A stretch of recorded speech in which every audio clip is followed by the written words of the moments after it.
দিনের পর দিন যেন কাজের পরিমাণ বেড়েই যাচ্ছে। একটা কাজ শেষ করতে না করতে আরেকটা কাজ যেন হাজির হচ্ছে চোখের সামনে।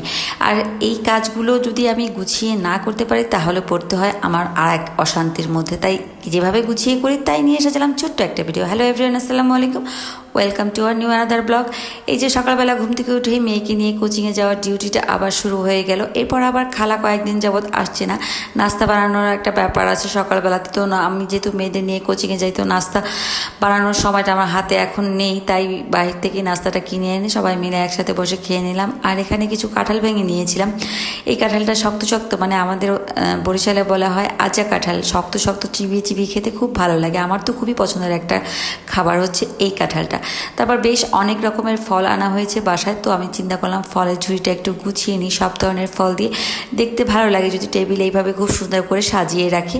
তো সব ধরনের ফল আমি নিয়ে নিলাম একটা ঝুড়িটার ভিতরে। এবার আমি খুব সুন্দর করে এটাকে টেবিলে সাজিয়ে রাখবো। আর কিছু ড্রাগন ফল কেটে নেব। তো এর আগেই আমি সব কিছুকে খুব সুন্দর করে গুছিয়ে নিলাম, আর বাকি যা ফল ছিল সেগুলো ফ্রিজে রেখে দিব। আর ফ্রিজে না রাখলে দেখা যায় প্রচণ্ড গরম পড়েছে, নষ্ট হয়ে যায়। তো এই তো কিছু ড্রাগনও কেটে নিচ্ছিলাম, মানে ড্রাগন ফল কেটে নিচ্ছিলাম। ড্রাগন ফলটা আমার কাছে অতটা বেশিও ভালো লাগে না, বাট কালারটা আমার কাছে খুবই ভালো লাগে, মানে বিশেষ করে এই কালারটা আনা হলে খুবই ভালো লাগে সাদাটার থেকে। তো এরপর দুপুরে রান্নাবান্না করবো। দুপুরে রান্নাবান্নার জন্য এখানে আমি সব ধরনের মাছ মাংস ভিজিয়ে নিলাম। আজ কিছু ফলি মাছের কোপ্তা বানাবো।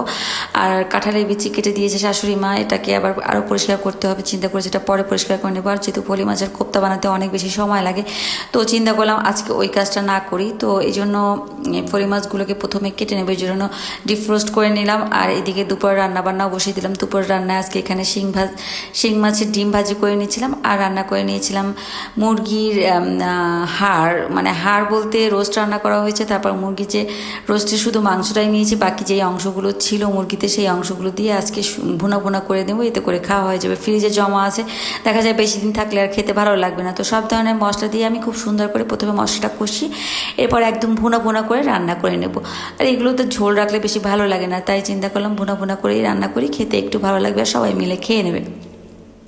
তো এখানে মুরগির হাত পা সবই ছিল, পাখনা, তারপরে বুকের খাঁচা, কলিজা, গিলা সব কিছুই খুব সুন্দর করে আমি তো একদম ভুনা করে নিয়েছি, একদম ঝোল কমিয়ে নিয়েছি। এরপরে ফলি মাছের কোপ্তাটা আমি এর মাঝে মাছটা কেটে নিয়েছিলাম। এবার মাছটা মানে মাছের মধ্যে থেকে শুধু মাছটা বের করে কাঁটাটা ফেলে দিয়েছি। আর সব ধরনের মশলা মেখে মাছটা আমি আবার মানে পুরের ভিতরে, মাছের ভিতরেই পুরটা ঢুকিয়ে নিয়েছি। মাছটা ভেজে রাখবো, কারণ ভেজে না রাখলে নষ্ট হয়ে যাবে বা একটা গন্ধ আসবে। তাই চিন্তা করলাম মাছটাকে এপিট ওপিট করে হালকা করে একটু ভেজে রাখবো। আর এই তো মাছটা আমি খুব সুন্দর করে ভেজে নিচ্ছিলাম। এত বড় ছিল মাছটা, আমার হাত লাগাতে হচ্ছিল এমন অবস্থা।